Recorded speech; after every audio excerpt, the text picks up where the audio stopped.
Ladies and gentlemen, I now welcome you to the final episode of the Hell's Kitchen Recap on RTVZone.com. Woo! What a season, what an episode. You already know the results. But I'm here to let you know we're going to talk about it. Joining me as usual, Big Body Karate, Tavon, and Farming Chef Barbie. How are you, good people? Hi, Rock. Yeah, I'm alive. I'm here. So. Now, Barbie, we know you're on your farm in Pennsylvania. Tavon, you joined. Where are you? What state are you in? Let me just ask you that. I'm in Maryland right now, in PG. So. Okay. Prince George's for the non-locals. Thank you, because I had no idea what PG meant. Okay, so we're going to recap the show, and I'm going to ask questions as I normally do. But before we get into that, I have a few things to say about this season. Okay, I'm a loud and proud Hell's Kitchen graduate, and I love my Hell's Kitchen alumna, whatever we're called, brethren, sister. I love it. We go through something that not too many people are able to. Thousands, tens of thousands, maybe hundreds of thousands have applied, and only 100 or so have made it on the show, and only 10 now have won. I'm proud. I'm proud to be on there, and everybody can win. But I will say this about season 10. I find myself constantly out and around the country, even here at work, defending the show. As the seasons progress, people feel like who's better and who's a better cook and who are they casting. I don't get into all of that because it is reality TV. Sometimes you can't really know what's going on, and it's not for me to necessarily judge because I wasn't there. And somebody's got to win, somebody's got to lose, and it's Fox's reality TV. Somebody's going to look bad. That's life. If they put a camera in your life, as a matter of fact, you would look bad on an occasion or two, probably more than that. So that doesn't bother me. But what does bother me? What bothers me is when reality contestants talk about editing as if they didn't do the shit, okay? So when I say the shit, when you constantly refer to other females as bitches on a regular basis. Now, mind you, kitchens are a very heated place. They get hot. People say stuff. I've said stuff. We all have. It's a restaurant business. I understand it. Gordon is Gordon. But this season here, okay, whether it be Kimmy or Robin or Tiffany, because they showed the recap, and I was sitting on my couch, disgusted. I'm literally disgusted at the amount, not people looking bad or not cooking this. That just happens. You know, it's a pressure kitchen situation. But no editing, no producer, no director, no editor can make you act like a buffoon, an idiot on TV. You did that. And for that, I want to say, I'm not proud, right? Who am I? I'm not the ambassador of Hell's Kitchen. The producers only put a camera in your face. That's all they do. You do the work. Sure, they can chop some stuff up that you said and make it seem like you were talking about something you weren't talking about. But no. To the people that were angry, and those 3 people I'm just talking about, you should be ashamed of yourselves. Because I don't know if that's how you are in real life. I'm not your friend. I never met you. But from what I saw on TV, you made this show look terrible. And I'm disgusted. I tell you that to your face. Or if you come back on the show, I'm lucky. I'm happy for you to challenge me on that. I thought it was disgusting. And I hope you can bounce back from it because, you know, I had some not so good moments on camera as well. But you had more moments where they're showing the recap where you calling somebody a bitch or ready to fight than you did successful ones in the kitchen. So for that, again, if you didn't understand it before, you disgust me. Now, let's get into this episode. Unless you all wanted to say something on that. I'm okay. All right, cool. Now, happy times. Justin and Christina, get into the episode. Justin and Christina. I mean, you know, Barbie, I was rooting for you. Dana was strong, you know. But I said it last week. I think it was a toss-up. Give me your thoughts on these 2 contestants. I mean, I think they're very strong. All jokes aside, very, very strong chefs. Give me your assessment heading into this last episode, both of them. I think that Justin and Christina were both equally strong and also very different styles. Christina was more rustic and simple, and Justin had a lot more intricate details to his menu. But I think that when it came down to the cooking, that they were even competitors. Mm-hmm. Yeah, true. Just piggybacking off of that, I think they were definitely two of the strongest people on the show. And they definitely deserved it, especially knowing all the other contestants. There was some strong ones, there was some weak ones, and then there was Justin and Christina. Not as though they were the best, but they definitely deserved to be in the finale. If we had to put it down, once Barbie was gone, I was very satisfied with the choice of Ramsay to have those two in the finale. Anybody else, I might have been a little bit more upset, but those two deserved to be where they were. So, yeah. I got you.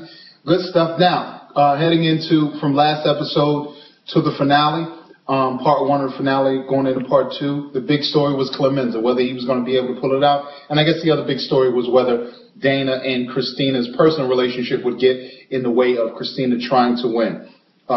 Christina, to me, has that look. I mean, she has a sort of, sorry to overuse the word, she got a kitchen swag that's like, she got that look. I don't know her. I haven't met her yet, but she got that look. Justin has that look too, but it expresses itself differently. But the Clemenza thing, okay? Again, I got out. Now I'm going back in. Clemenza, punk-ass move, okay? That was a punk-ass move. Again, reality TV editing.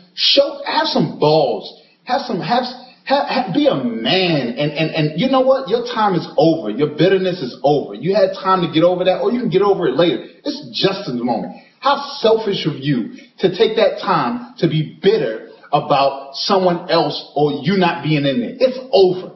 Okay, Barbie was fighting. Royce was fighting. Brian was fighting. Everybody else was fighting. Robin, of all people you think is going to come back and be bitter, maybe Robin or Kimmy, you with the laziness, and that's what everybody said about you, and you feed into it, you lost. Somebody had to lose. It was you. And for you to come back means you deserve to lose, and you didn't deserve to be in Vegas. And I tell you that if you come on the show, and you could challenge me on that, because you wouldn't like anybody on your team doing the same thing. So I thought that was a punk-ass move, and you're lucky it wasn't me, because we wouldn't have had that problem. We wouldn't have been any violence, but we wouldn't have had that problem. We would have had a different solution. Now, Clemenza. I'm sorry, that was my last little rant. I think I got one more. What do you think about Clemenza going in? Barbie, you were there. How do you think that affected the tone of the night? Honestly, it didn't. It really didn't. We had to get it up. We had to get together. Clemenza worked for Justin. He put his feelings aside, and it really didn't affect us in the kitchen. I don't really think that it did at all. Well, you at least that. for me, I that, wasn't. But not. I'm sorry to cut you off, but Clemenza didn't say that. It might not have affected you, but inside he said that it affected him. So it's not like I'm pissed because he said it. I feel like I should be here, and I'm going to tell you why. No, sorry. And Justin cut him off, rightfully so. No, later for that. Nobody wants to care. Nobody cares. So it might not have affected you or maybe the team. Again, I wasn't there, but he said, he said it. I'm not saying nothing that he didn't say. Well, it's just, it was a year ago, to be honest, and to be perfectly honest with you, I completely forgot about the whole situation. When I saw it, watching with everybody else, I was like, what just happened? Like, really? Mm-hmm. And Clemenza did express a little bitterness in his confessional. He did express that he was a little bitter in his confessional, but I think that we're all entitled to a little bit of disappointment when we get really close. Sorry. Barbie, okay. I know these are your friends. I know these are your friends, your compadres. I get it, right? I understand it. It's a punk-ass move, all right? Well, we got a difference of opinion. It's a punk-ass move. I don't know, Tavon, if you to come back, would you have been bitter that you were not up there or expressed it? I would be fighting. I said that to myself. If I lose, no matter who I come back to, I'm going to fight my butt off to make sure they win because my time is over. It's over. Yeah. I don't know. I agree with what you're saying, Rock, because it's a time and a place for everything, and everything's done in decent order. If I'm coming back to represent one person, that's my goal. Like, my goal is to represent who they are and not sabotage anything. Especially from being an executive chef and being in positions like that, you already have a lot of pressure going on. Then you have that one cook that you got to babysit through the whole process, because self-consciously in the back of your mind, like, are they fucking up? Is this going to be right? Is that going to be right? And this your one time to really show Gordon what you're about, but you're spending half of your time worrying about who's going to make you look bad. So, I mean, I definitely agree, and Clemenza's actions weren't how they should have been. I mean, you lost, you came back. Just be grateful for the opportunity, because everybody didn't come back for the finale. So, I mean, you came back for a reason, and you didn't do what you should have done and, represent it like you should have. I mean, you made it to a black jacket for a reason, so you should have been one of the stronger competitors in your team versus the weak link on your side of the kitchen. So Right. All right, so here's getting off of him, okay, for a second. Tell me about the...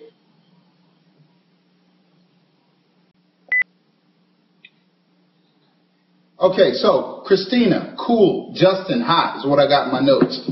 She's very calm, relaxed, peaceful, zenful. Justin, hot may be the wrong word, but he's charged, and I understand that. He had, like, the time of his life. This is it. What do you think about their approach, What do you think about their approach?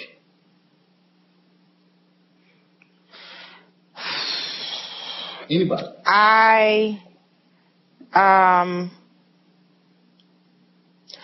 Justin, I can only speak about his kitchen, and Justin was amped, but I wouldn't say, like, he was just like, this is my moment. Like, let's do this. He gave us a pep talk, and, he didn't come out with any false promises. He didn't try to bribe us.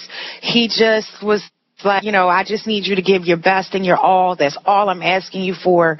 And, just to push hard. And he did push us hard. He pushed us as hard as he possibly could with his menu. I think Justin's approach was, definitely direct, definitely hard. I felt as though at certain points he got to a point where he felt as though he was losing control of what was going on, in my perspective. Christina's demeanor was more laid back, like, hey, I got this. Like, yeah, it's a couple hiccups, but I'm cruising through it. Like, I got this under control. Just certain comments that Justin was making, or a certain experience with Clemenza, or with different things going on, it was just like he kind of felt as though he was losing control, but he kind of had to get it back any way that he knew how to get it back. And it was kind of just going downhill, and it would come up a little bit, then go back down, then come up, then go back down. So it was a rough roller coaster, and you can just tell that in his demeanor, in my perspective, of just watching it from not even being there. Now, I think that they were themselves, I think Christina, like I said, she had that eye of the tiger. I think people just express themselves differently. And that's part of the problem with reality TV. People like, you take Tom Colicchio and Gordon Ramsay, people on both sides of the fence say that why can't one be like the other? Chefs are artists, and we're emotional people, and we put our hearts into our work, and people are different. And that's okay, as long as you get to achieve results. And sometimes you go through those different stages where you're calm, you're hot. So I think I loved both of their approaches. It worked for their team. Well, it worked for them. It was how he felt. It was how she felt. In the moment, yeah. So I dug it. On the critique, okay, so they're going through the menu. It seems as if Clemenza is he burns some Christini or something like that, whatever. Stuff happens, They just, they're playing up the whole Clemenza is not really digging it thing, or playing it up, or it happened, whatever. It happened, as far as me, I'm a viewer. Gordon critiqued both of their menus. Basically on, on Justin's menu, he said, don't try to overthink it. Simple it down a little bit. On Christina, he loved it, but he said, he alluded to, this is simple. Kick it up a little bit. I think the guy is genius. He's always pushing, no matter where you are. He's not going to tell you you're perfect. He's always going to push you. It's a test. I want to see how you respond in the middle of the biggest night of your life to making alterations. I don't know what you all felt, but I just thought that was, they did. I think both of them, she did need to come up and he needed to come down a bit, or simplify. I shouldn't say up or down. But I just thought that was brilliant of him. What did you think about the critique? The critique was accurate, in my opinion. It's very accurate. Mm-hmm. I thought the critique was accurate as well. There were some plating issues for Justin, and I think that was it. Like, it was just really intricate. And I think that some of that had to do with the team that he built. Clemenza was really great at plating. Throughout the season, at one point, you see me challenge Clemenza on the Soul Food Challenge because of his plating. That was why I chose him. He was just excellent. Like, his shirt, his chef's jacket, had no reflection upon the food that was presented on the plate to the guest. So when it came down to it, I think that we were all chosen for different reasons. And part of that reason was to help him succeed. If anybody from season 10 needs a publicist, Barbie Marker is the woman. Freaking sloppy chef gets a vote of confidence from the all PC woman. I dig it. That's fine. Okay, I'm gonna get off of it before people think I don't know the guy, but whatever. His shirt may have looked like the garbage can, but his plates looked like royalty. I'm going to come to DC. So look, I'll be there on the 5th. All right, first ticket. DC Central Kitchen graduation. There you go, DC Central Kitchen shout out. First ticket, right? What is the response? Ordering, two risotto, 2 bags, on order, fire. What's the response? Crickets. Hold on, wait, I might even have a sound effect for that. No, what is the supposed to be response? What is the response? Yes, chef. Yes, chef. Yes, chef. Or in Justin's case, we chef. We chef. Oh, don't get me started on that. Don't get me started. Want me to calm down? Don't get me started on we chef. Wasn't no damn Frenchies in that kitchen, and it don't get me started. Anyway, the yes chef on the red side, crickets on the blue side. Bad sign if you ask me. I mean, heard. Where are we? We back at our regular restaurants? It's Hell's Kitchen. Last service. Yes, chef is the cadence. What up? What happened? I think that there was only one person that missed the yes chef on Justin's side. It wasn't. Just one? No, it wasn't. No, it wasn't. When it's just one person that misses, you don't really hear that. Come on, Barbie. Come on. Somebody said heard. Somebody said heard. Okay, then it wasn't crickets. It was all different response. It was a bunch of different responses. I don't know. Okay, I thought that was a not great start to what should be understood. And so did Justin, not just me, because he chose to say something about it. Tavon, would you like to add your 2 pennies on that? I mean, you can only get 2 pennies. It's a recession out here. But no, like I said, it definitely was some confusion. That's what I'm speaking of when I say, it was kind of up, down, and it felt as though you can just tell he was not in control of it as he should have been. My immediate response, if I'm in control and I know this is my kitchen, boom, it's automatically yes, chef, not well, you know what I mean? But, hey. Now, I don't think he had control either. I think control, like when the shoe is on the other foot, control comes from within. You got to get people to buy into your system. So it didn't seem as if he had a strong, resounding voice behind him, somebody that was leading the team from within. Barbie was there. Mm-hmm. First of all, would you agree or disagree with that? Second of all, if so, why or why not? Barbie was there. Brian was there with it. Like, it was like 90% of the team was on his side. I mean, it was certain people that was jumping up and doing whatever you need, I'm here. Like, and then you had people that were behind, not fully engaged. It was just kind of the division. Even though he did his prep talk and all that, expectation as a chef, once I do my pep talk, my team, my cooks are all on the same page. You know what I mean? Once we get into that first ticket, we've already did our pep talk, we're ready, we're fired up. And to go into that first ticket and not be on one accord is just like, what the hell just happened? Like, we're already starting off wrong. So, but he had some people that were there 100%. Barbie? Definitely. I agree with Tavon. He had some people that were there 100%, and then we just had a rocky start on the blue side. We had some appetizers come back, and, at one point, Justin had something come back raw, the salmon, and that had to be started all over again. Crab cakes came cold and then dry, and then it was just a troubling start. So we even had trouble with the garnish not being right, and when it starts in the beginning and it trickles down and slows everything down, then sometimes it can affect the end. I'm just really, I always envision, I've eaten at a few finales on Hell's Kitchen, and I'm never send anything back. I've eaten, I always want the show to come down to, especially as a contestant, to come down to everybody cooked, not without hitch, that's going to happen.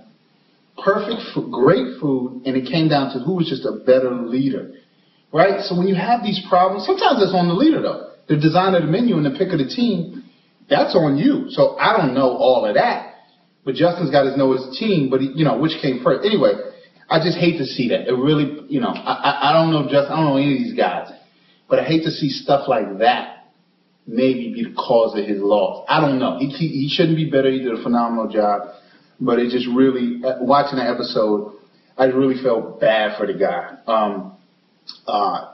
Thank God for Andy and Scott, though. They are Chef Andy, the sous chefs. They fight for you, and from what I saw, they were fighting for those.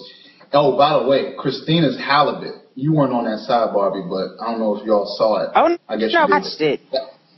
That halibut. Oh, I saw it. Freaking phenomenal. I mean, that looked amazing. I drooled. I literally drooled. So. Now we're winding down, but I gotta ask you, right? People wouldn't say I have integrity here if I didn't ask you, and I'm gonna ask you. The steak, last table. I didn't have two steak. That was the last table, and I didn't have any more steaks, so I made filet. Why? Why? Why didn't I have any more steak? That is the question on the table now. Well, I was cooking with a beef that I was unfamiliar with, and I know Brock Harper's going to say beef is beef, but it's not. I'm used to cooking Black Angus, and I was making Piedmontese, which is a double muscular, lean, very lean beef. So given the meat that I was cooking, it just... You see me saying, oh, my God, what's going on with this steak? Like, I literally have my hands in my head in the confessional because I want to give Justin my best, and the steak is just dying. I'm waiting on other stuff. And to quote you, my steaks keep overcooking. Your steaks cook themselves. Don't say anything, because I'm going to Tavon now. We're pointing at Tavon. I notice you're good girl, okay? But not but. Tell me what you think when you're looking at that. Now Barbie, I love you, but I got to get you. I got to question you on this one. Oh, when I saw the steaks, don't get mad at me. I'm not mad. I was definitely rooting for the complete opposite result. Because you could see in Barbie's face, like in confessional, when they kept coming up overcooked, like she was more devastated than Justin was, or equally devastated, from her throwing her hands up to, like, damn, like, what's going on? So, you can only just keep pushing, like, be rooting, like, come on, like, let's get this shit up. Like, because you had so much other shit, people fuck basics up, and you got one person that's really trying to get it, and it was time after time. It was me with the damn, the pigeon. So, I mean, it was, season 1 all over again. Like, couldn't get it done. Couldn't get it cooked. But except mine was undercooked, hers was overcooked. So I've been through that same era and same time. So, yeah.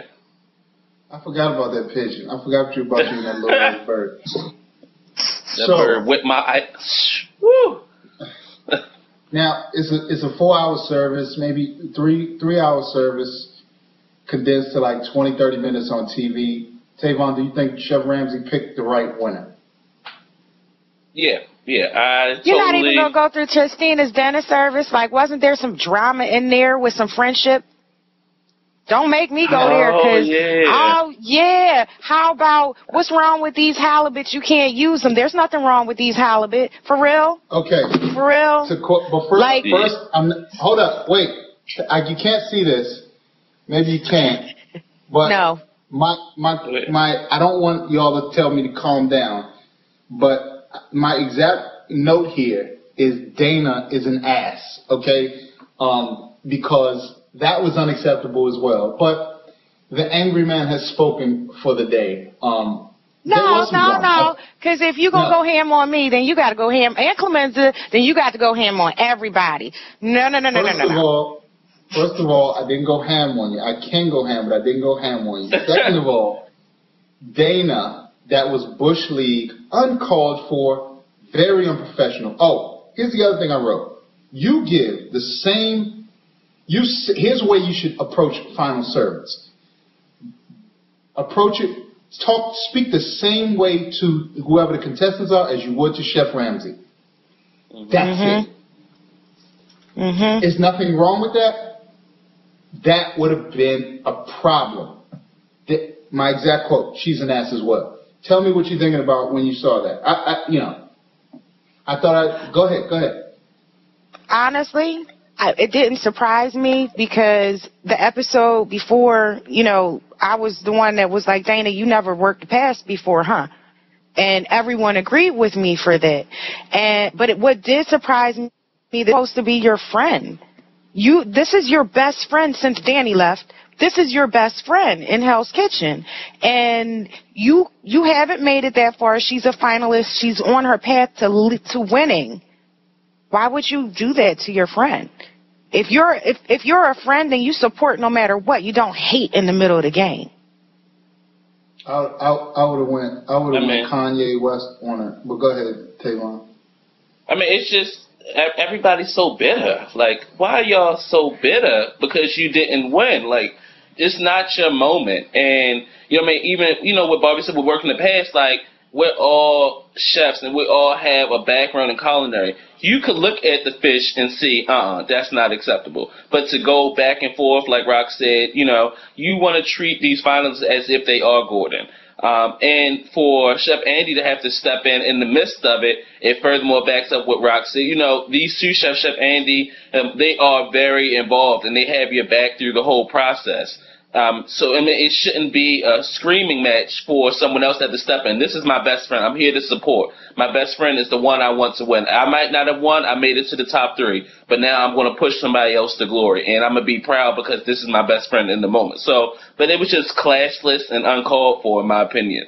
Just a lot of uncalled for and non-classy moments in this finale. I agree. It is what it is. I think both of y'all are chefs, and I think that is a tone. This is probably a topic for another discussion for another day.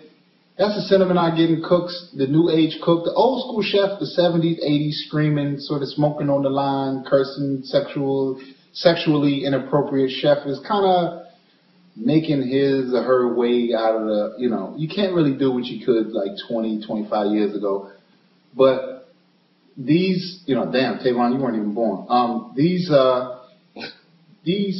This whole feel the need to, this like entitlement, like this, I have to explain something to you. It's only 2 words that matter. It's yes, chef, and that's it. It is the way I tell you. And then that really disappointed me. But to Dana's, I don't say to her credit, she didn't give any further lip back. It did take Chef Andy to step in. She got it out. And it seemed like, but Christina did a little pleading. I wasn't really. Anyway, she won. Flash forward. I'm sorry. I'm going negative town. She freaking won. And I got chills at that door. I mean, I literally got chills because every time I see two contestants up there, it's amazing. Barbie, do you think Chef Ramsay picked the right chef? It wasn't my job to fill, so of course. I mean, it's his restaurant. It's his position, so he had to pick the chef that was right for him. I came to grips with the fact that I wasn't the right chef when I walked out of the doors of Hell's Kitchen. So, you know, whoever he was looking for, he found everything in Christina. That was his decision, and I can respect that. Christina's a fabulous chef, and she's from Philly, my hometown. Well, she lived in Philly, my hometown. So I was rooting for both sides, but I did my best, the best that I could for Justin. And to quote Mr. Gordon Ramsay, Christina is the real deal. I think she's a real deal. I think Justin is. This is, you know, I've seen some seasons where it's been, in my opinion, it's been a little lopsided. This is one of the closest. And Justin, I know he wanted to walk through that door. He was a man about it. He congratulated. I mean, he was hurt. He probably cried shortly after they didn't show that. I felt bad for him. But somebody got to lose. I think he should hold his head up high. Very, very well done. He represented himself very, very well, as did Christina. You know, I'm proud of both of them. And I think they're going to, like Gordon said, I don't know. But they look as if they have a great foundation. Hopefully a lot of people hire them, pay them a lot of money, and they get even more famous and make even more beautiful food. So that is Hell's Kitchen, season 10. I thought it was a bounce back. I thought, you know, season 9 didn't dip, but I thought this season came back strong and it was exciting. Disappointed about the drama, obviously, but to sum it up, I think this was, when you talk about two contestants in the finale, I'm really, I mean, you got Dave and Kevin, you got Danny and Paula, I won't say that, Dave and Kevin, Michael and Ralph in season 1, maybe with Nona and Russell. Anyway, I think this was probably the tightest as far as just head-to-head chefs. I thought it was a great season. I appreciate you all tuning in. Somebody sum up the season for me. Give me some final words or something. Bless us on a happy note. Go ahead, PR. You got it. Okay. Well, this season of Hell's Kitchen started off promising the most amount of fighting, and that came true. And it also was it had its good moments. You know, we started off, we fought a lot, and we came together and worked in teams, and two very more than qualified people went up against the final challenge, and Christina was just absolutely the best person for Gordon Ramsay's job, in his opinion, and Justin is going to be fantastic. Very nice. Now, if they want to, I know we're all on Twitter, Barbie Marshall, Big Body Karate, and I'm Rock the Cook. Are you doing anything? What are you doing right now? What should people hire you for? Well, anybody can hire me to visit and come cook for them. So, you know, I'm on Facebook. I'm the Farming Chef. You can also contact me on Twitter, or I also have a manager, but I don't have her information right here in front of me. So I'm working on another project to do some demonstration at the Pentagon, and possibly something else bigger. So I will keep you posted on all of my social networking outlets, and don't forget to follow me. Looking forward to it. We know you're going to do big things. Big Body, what you up to, sir? Just working out here, trying to get some, great opportunities going. I'm moving to Miami next month, so definitely going to be in this calling industry down here, tearing it up. Just, having a good time out here, counting my blessings and being grateful for the opportunity Gordon's given me, and using my platform now, to boost my career and be jolly at 23. So, I'm out here. Follow me. Any questions, come to me. Let me know. Hold up, I got a question. When is the Hell's Kitchen meetup on South Beach? I mean, I got a problem with there not being a discussion about when we coming down there. You don't have to answer that. Text me. But we need to figure something out because it just started raining. I went to the South Beach Mex meetup though. Everybody else stayed home. I went to see Paula. I went to see Paula. And I went to see our producer, RTV Zone. I even taped the episode from RTV Zone when I was in South Florida. I even got to hang out with Robin. So next time, you just got to come along. That was the downside of your trip, the Robin part. Or no, I'm joking. All right. Now I wasn't tripping, and Robin did very well. You know, I loved her attitude in the last episode. I wasn't tripping then because, you know, it was still summertime, sundresses was still out, you know, it was all good. But now it's raining, so next time I think we need to do a meetup. And if you're going to find it anywhere, you're going to find it right here, rtvzone.com, the best #1 source in the world, especially on the wide web, for reality TV exclusive content and recap. Make sure you tune in because we will be back before Hell's Kitchen. Thank you so much for tuning in, ladies and gents. We will see you, and for one last time, we are out of here. Peace.